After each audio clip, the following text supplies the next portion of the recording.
Hey guys, this is Donna and welcome to my channel. So if you're looking for learning English in a very short time and you don't want to put much effort to learning English in your daily life, this video is for you.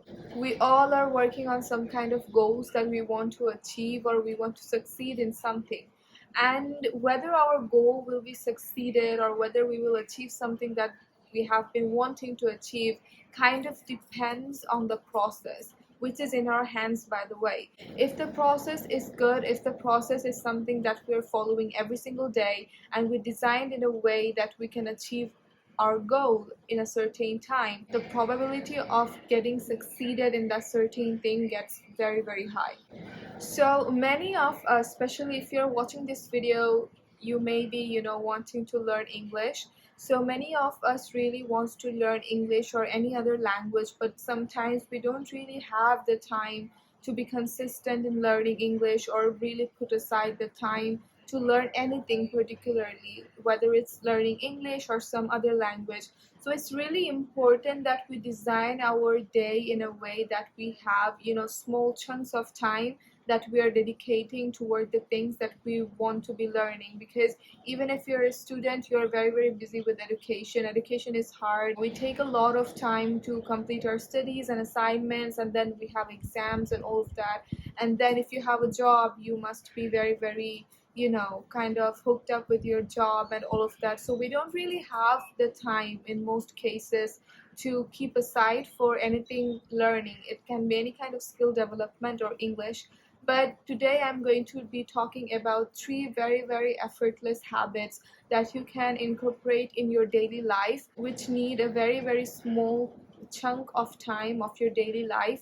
I hope this will help you to be good at English after a certain time, because if you're consistent at it and you have that dedication towards it, nothing is really going to stop you. The first thing that I'm going to be talking about, incorporating language learning apps in your life. There are tons of language learning apps on the internet, on the Play Store or app stores. You can find them very easily, and many of them are free.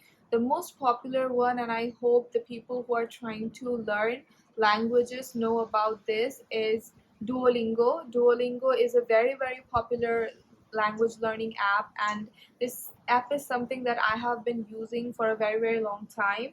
And I believe that if you have an app on your phone, because of its reminder thing, because on the apps, if you sign up to learn a certain language, they ask the permission from you to send you reminders whenever you are setting the time to learn any language. So because of that reminders, it's very easy to get into the app and just remember about the whole thing.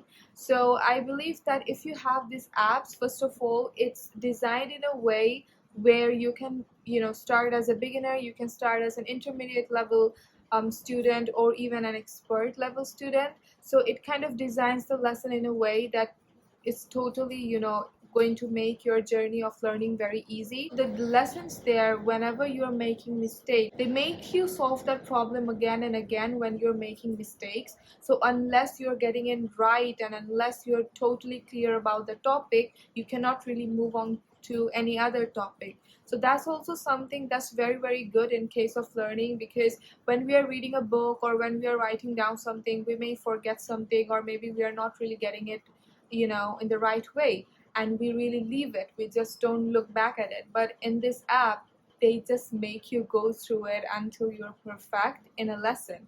So because of all of these reasons, I really prefer a language learning app. In your daily life, you can set the timer for 10 to 20 minutes or even 5 minutes, and try to set the time when you are at your house resting. It can be the afternoon time when you just had your lunch and you're just lounging around in your home and you want to do something productive, but you end up doing nothing productive. So yeah, you can choose a time like that, and I hope it will help you in some way. The second habit that I'm going to be talking about is writing. So, in case of English, it's the second language in most of the countries right now in the world, and it's very, very important if you want to have a good communication skill. And for our job purpose or even education, English is very, very important. And most of us know how to write in English because it's like in our education system from a very, very small age. One thing that I would recommend is you to write in English every single day. The writing power is something that's very, very underestimated, and it's something that is not much talked about, but writing is actually very, very powerful. And sometimes we don't really like to speak. There are many of us who doesn't really like to speak. Even me, I don't really like to speak when I'm alone, and even if I'm with people. Speaking is something that's not something that I particularly enjoy a lot. So, in that case, writing really helps me unwind my mind. But of course, when you're starting out to write, there might be some kind of confusion. Like you may not be able to decide what do you want to write about. Even though I'm saying that you can write about anything random, anything, we can write a small paragraph on a topic. But when you actually do that thing, you kind of get confused that what should I write about. But I would suggest that you start journaling, because journaling is very, very helpful.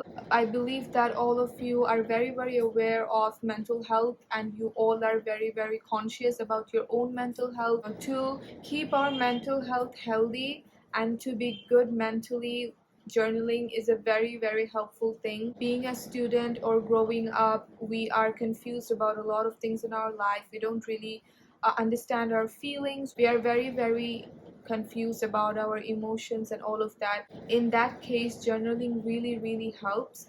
And if you start journaling, try to do it in English. I hope you already know how to write in English.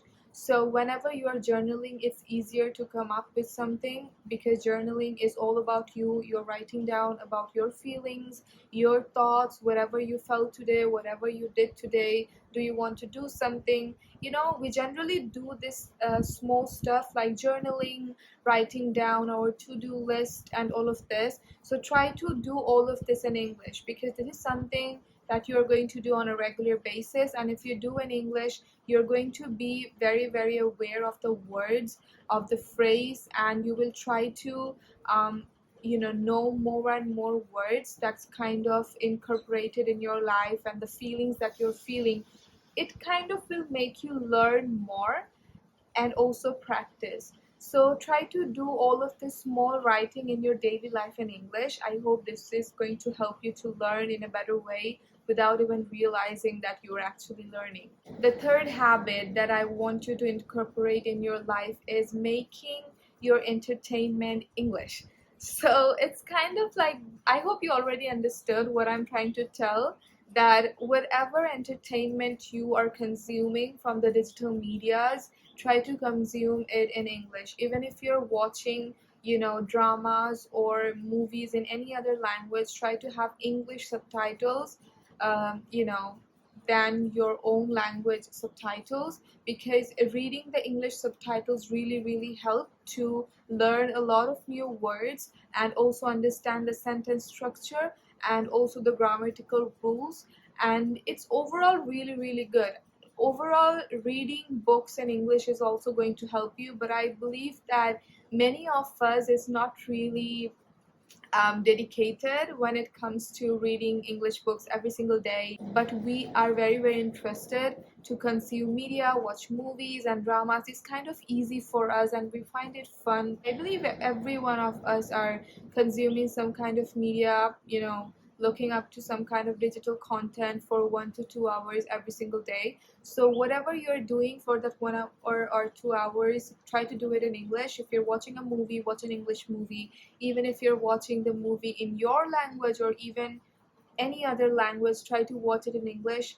It helps you tremendously. I'm kind of giving you the guarantee that you will actually learn a lot of things if you do this, because one thing that is a fact and that I believe is that when we are learning something, if the process is fun and if the process is easy, something you really like to do, then we generally learn in a very, very good way, and we learn more and more. So watching these movies and consuming this digital content is something fun to us, something that we look forward to every single day. We spend time being in the subway, being in the transportation, we all are scrolling through our social medias, we all are going through YouTube. So try to incorporate this kind of contents, like contents in English, contents that are with English subtitles. Even if you are subconsciously watching these, you're watching this in English, and you're consuming that English knowledge that you have been wanting to consume.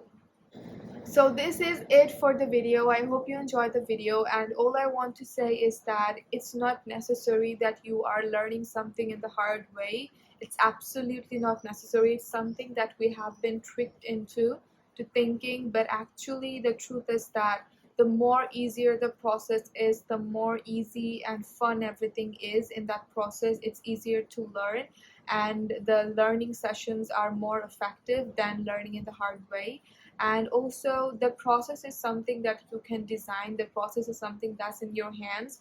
The goals may be not in your hand. It's the goals maybe are something that you have to achieve or succeed in, but the process is something that is totally up to you. So try to design the process in a way that's making your learning much more easier and fun, and that's something that you can be easily dedicated to, because dedication is not always the easiest thing to do. So you have to make the dedication process fun and easy, so that you're totally dedicated, as I said. So I hope you enjoyed the video. If you enjoyed the video, please give the video a thumbs up and subscribe to the channel. If you have any kind of questions, then let me know in the comment section box, and I still am learning. So give me any kind of tips that I need to know about language learning that you think are effective. I will see you soon. Stay well and stay healthy.